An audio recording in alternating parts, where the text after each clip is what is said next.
Good afternoon. I'm Lisa Rhine, president of Yavapai College. It's Thursday, February 4th, and I hope your spring semester is off to a positive and invigorating start. It's been a while since my last video, so I wanted to update you on where Yavapai College currently stands with the COVID-19 pandemic and inform you of other important college updates.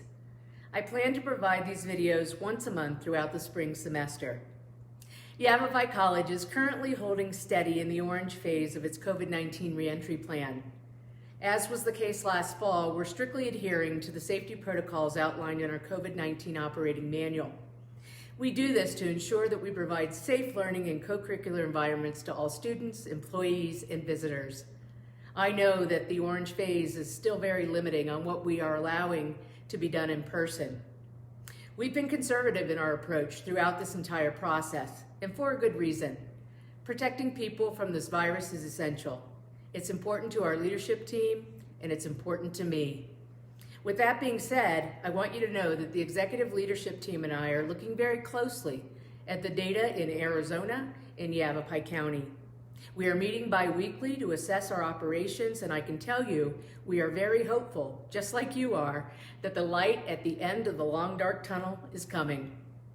We all have our fingers crossed that the data will continue to shift favorably in the coming weeks to allow us to open more in-person classes and activities. But regardless of what phase we are in, we must remain vigilant.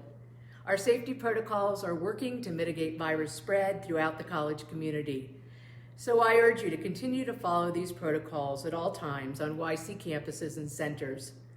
For those employees who have opted into the vaccine, we are still awaiting confirmation from county health officials on dates where it will be available for you. When we're given that information on those dates, we will communicate with you as soon as possible.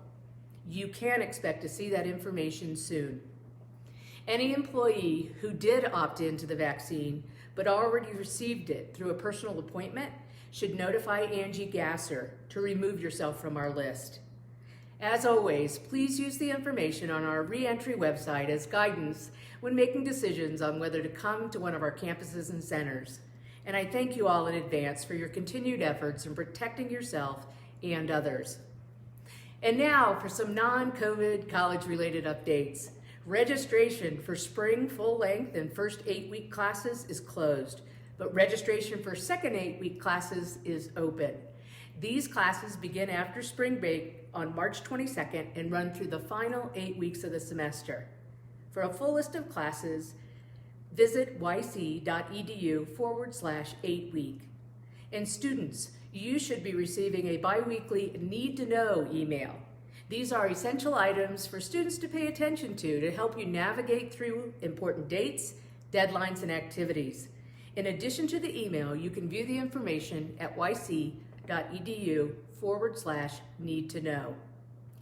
Spring semester means graduation season. Our registrar's office wants to remind students who expect to complete a degree or certificate this semester to monitor their scholar email for information coming soon. Our athletic teams are back after a long layoff since early last spring. All 4 of our teams will be competing this spring semester. Volleyball, softball, and baseball are back practicing, and they begin competitions this weekend. Men's soccer will return to campus in March and will begin to compete in April. We are certainly excited to have our teams back on the field. I'd also like to welcome Roseanne DeWeese to Yavapai College. She's the newly appointed head coach for the new YC Women's Soccer Program, which will start competition next fall. Welcome, Coach DeWeese. We're excited to see the women's soccer program build upon other athletic programs' foundational success. And finally, I'm excited to announce that ground has been broken for Yavapai College's new Skilled Trade Center on the Verde Valley campus. This 10,000 square foot facility will train the coming generations of construction workers, electricians, plumbers, and heating and cooling technicians in the Verde Valley.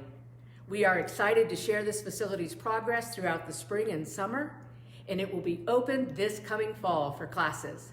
That's all I have today. Please continue to take care of yourself and others. Be safe and stay well.